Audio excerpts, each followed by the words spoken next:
I give an example. Once the president of Nigeria went to America, I think he was being criticized of something, and then the wife was also condemning his actions. And one thing he said, when the journalist questioned him about the remark of his wife, he said, "My wife's place is in the kitchen." So I put the question to you now. Imagine your husband saying such a thing to you. What comes to mind? The floor is open.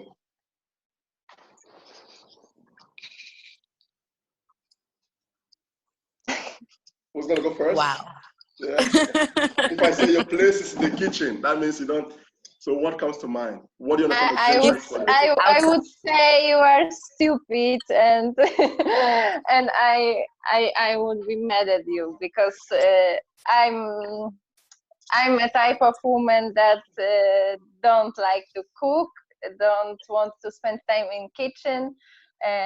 So I think now we have same rights, women and men, and with our households, we should make both these things together.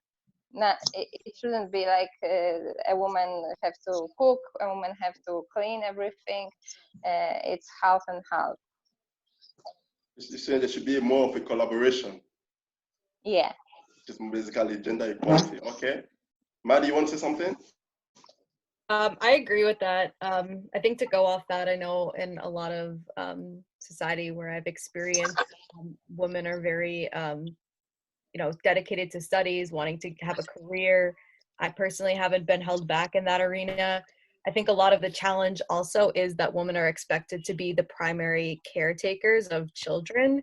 So they're experiencing that kind of double career of having their career now, but also taking care of the kids, doing all of the housework, doing yard work. So I think they've taken on a lot more roles. It hasn't just been a leveling out of the household responsibility. They've just added that additional role of a career. Okay. Aneta, you want to say something? I think that I was growing up in a house where I saw my grandma, constantly in the kitchen. Like, her place is in the kitchen. And I think in Poland, lots of families have lots of families look like this, that there is a stereotype that the place of a woman is in the kitchen, and she has to cook when the husband is coming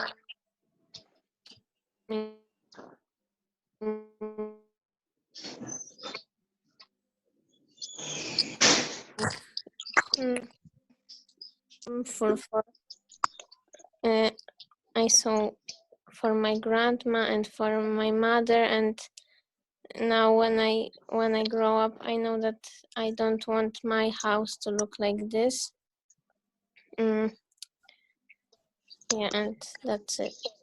Okay. Shy? Okay, I have a lot to say. Not a lot. I'm not gonna say a lot, but I just, like, my opinion is pretty wide on that situation. I think in my culture, it's something that it used to be very, like, back there. My family's from Morocco. Yeah. North Africa. Back then, like, the grandmas used to get married or to be with someone that they don't even know from the age of 16, and being moms from the age of 16, having multiple kids. And yeah, your job and your meaning in life or in the house is literally taking care of kids, cook, clean, take care of the laundry, and do what a household supposed to do, and the man's supposed to work. I think these days, I know a lot of houses that the man is in that position. The man is the one who cooks. The man, he's the one who cleans or taking care of the laundry or whatever. I think these days, of course, it's something that it's kind of it got different. We still have a lot of third world countries in this world that's still going by that same belief, or you can say people are still primitive. But me, as me, I think, and I know that the person that I want to live with, we definitely need to work together. I mean, it's not something that I only need to do, because I think that those thoughts and those things that they used to think back then and work by back then, kind of um, make the women like think, okay, we're nothing but that, like, you know, we can't have dreams, we can't really like think about things that we want to do in life, like we don't have goals. That's what we're supposed to do. And these days women are really like, they're leaders, and I believe that every woman should have their own dreams, and you can have kids and you don't have to be only like taking care of them or the house. And I think that these days, of course, it's different in certain places, most places, most places. But I think that women should definitely have that person next to them to work together, because they need to. I'm sorry about my English, and sometimes I have words that I cannot It's really. okay. It's okay. Yeah, but you definitely need to work it out together, and women needs to have goals, and they need to do whatever they love to do or want to do without worrying about that. And yeah, something like that. That's what I think. Shai, your English is perfect. Oh, thank you. I appreciate that. No, it's okay. Catherine? It's okay. Catherine, you want to say something? Yeah, just to buttress what she said, I think even before we started this video, I already wrote down something about gender equalities from the example you gave before we started chat. Well, here in Africa, it's much more prominent. Some parents don't even believe that a female child should have an education. They believe once a child has a secondary education, the next thing is marriage. They should go into marriage and then have a husband, take care of their children. That's where they belong, in the kitchen, just like you made example of the president too. Yeah. So I think I would support Shai and every other person to the fact that women has dreams. Yes, women in today's society, in today's generation,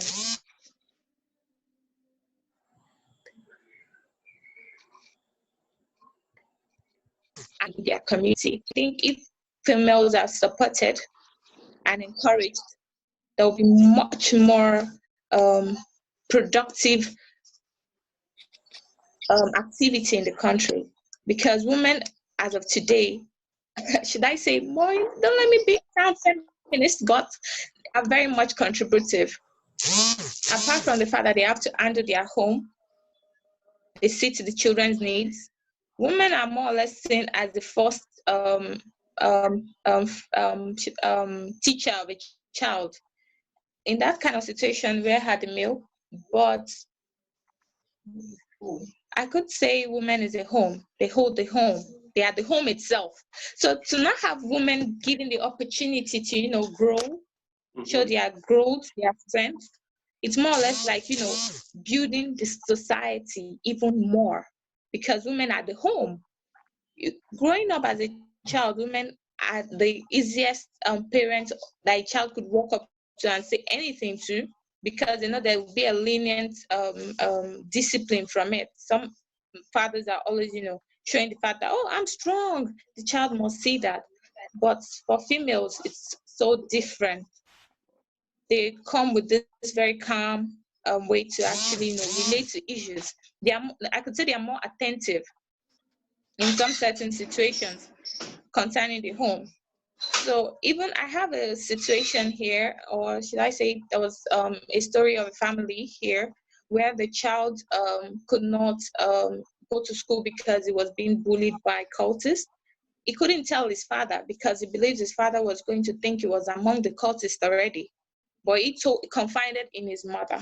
because he knows that, yes, she was going to try and find a way for him to, survive in the school. Unlike the father, it's not like the fathers are not contributing or the males are not contributing, but there's some certain things that they want to show superiority, being superior.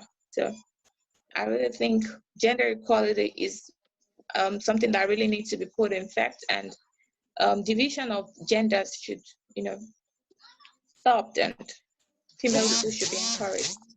Thank you. That was good. Maureen, how would you feel like if I tell you that your place is in the kitchen? Maureen is from Nigeria.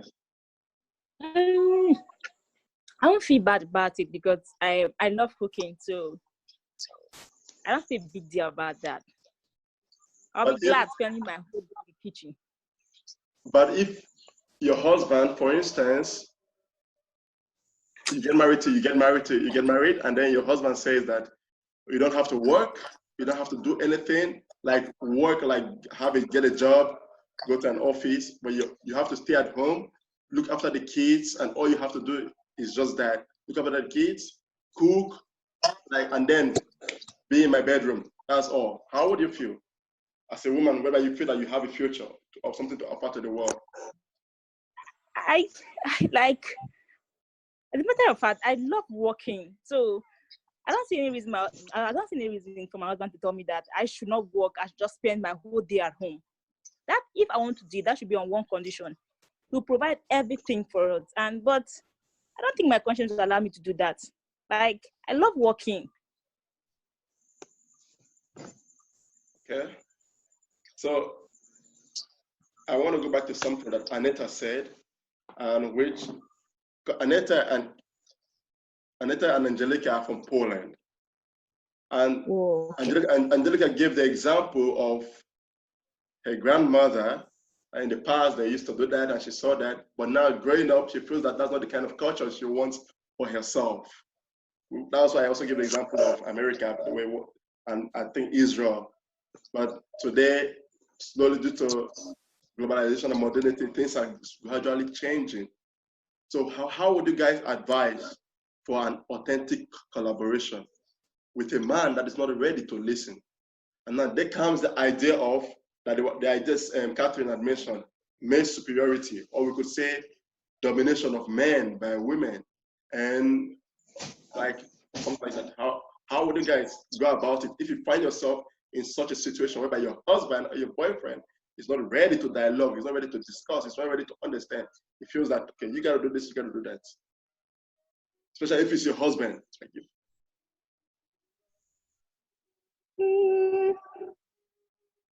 I think for me, I think,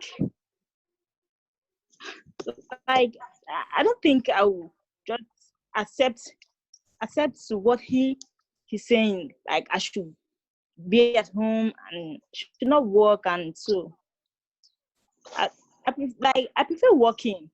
I don't want to be that woman that will sit at home and the man's go to work, come back home and say, serve me food.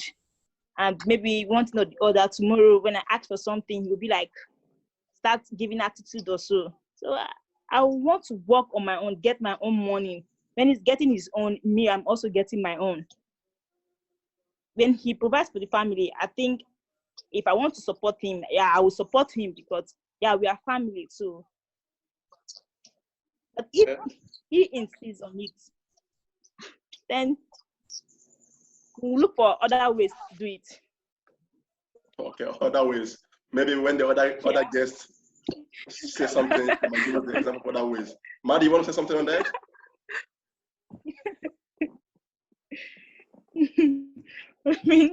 When I mean other ways, like no, it's Maureen, hold on, let's listen to Maddie. No, sorry, if I have to plead with him, if I have to beg him for him to see reasons with me, I'll do that. But if he don't give me listening ears, then I'll go my way on looking for a job, like getting something doing. I can't be an idle person at home. Family, having children. Yeah, my children will go to school, of course, but I want to be doing something on my own. I want to work. I want to work. Like, I love working. I love cooking, yes, but I want to do it Okay, so I thank don't you. think that Let's woman listen. Okay, sorry, I'm cutting you. Let's listen to Maddie. My audio part of that. What am I commenting on? The audio went back. I'm saying that if in a situation whereby you're asking for your longing or you wish that there's a sense of collaboration between you and your man, and he keeps insisting on this male dominance, that no, the woman has to do this, how would you go about it? How would you handle that situation? I'd probably I What's mean, it? you probably have those conversations before you get married, right? Kind of thing. Is that what you're talking about in a marriage? Uh-huh. Yeah, so you think you'd have those kind of conversations already. I mean, when you're dating someone, they know if you have a career going or what your aspirations are. So I don't see a relationship going much further. If for some reason you're in a situation where this actually happened to my nana, where she was in cosmetology school and was a hairdresser, and then after she got married, my papa asked her to stop working. So I think in that aspect, you obviously need some open communication on what your futures are going to look like to see if they're compatible. I think you also need to kind of probe questions on why the man fundamentally believes that women shouldn't have a career, why he believes those are his responsibilities, because obviously that stems from something, and then you can kind of go in and talk about that a little bit deeper. What the misconceptions are. They could be a multitude of things. So you're saying that there should be a pre-conversation before committing yourself to each other, even before, right? If I get you right, you're trying to say that you've already discussed these things. Yeah. Okay. I agree with that. Yeah.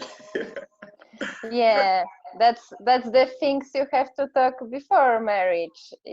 I can imagine a situation. I have a husband who wants to dominate me in the house or in the kitchen.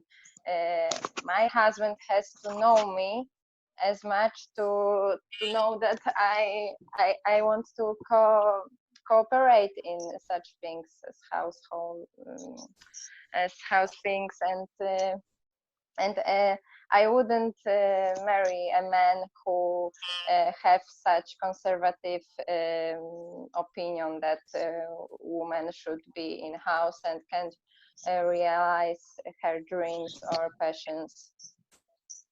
Okay. Shai, I'm asking you this based on from two sides, okay? I want you to give me two sides. The first side Okay. will be from what we usually call secular Jews, the contemporary Jews, and then the other side will be from the Orthodox perspective. Okay. So in my family, we do have either like conservative like Jews and either like very Orthodox. Like it depends. They're either stronger in the religion, or like me when I'm Jewish and I don't like pray or like wearing that or whatever. But okay, so you know what? It's funny because here both Angeli and Maddie were talking about how today you have the option, like you have the option to choose who you marry to and choose who you want it to be, and if it's something that you're not agree with, so either it's not the one for you or either you can work it out. And here, like for example in Jerusalem, you have the most like the most population of like traditional Jews, like Orthodox. When you come in to the age of 18, they taking you and bringing a young man your age or a little older than you, a year or two.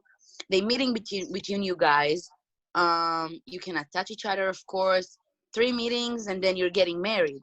You don't know the person. You don't know how the person is going to treat you. You don't know what he's going to bring to the table. You don't know how it is, which there is something really beautiful in that you're learning to know the person through the relationship, you grow together.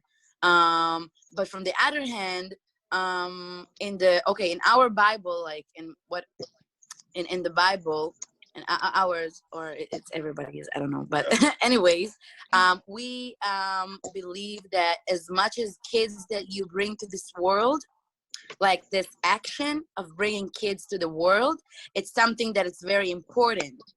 So they always will have between 10 to 13, 14 children.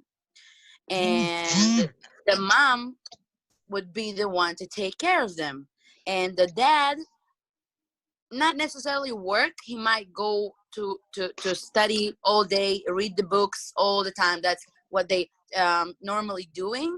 And that's what you, like, literally, as how I see it as a baby factory, and you're coming into a world that you already know what's going to happen because you've seen your mom going through the same thing. You've seen your grandma going through the same thing.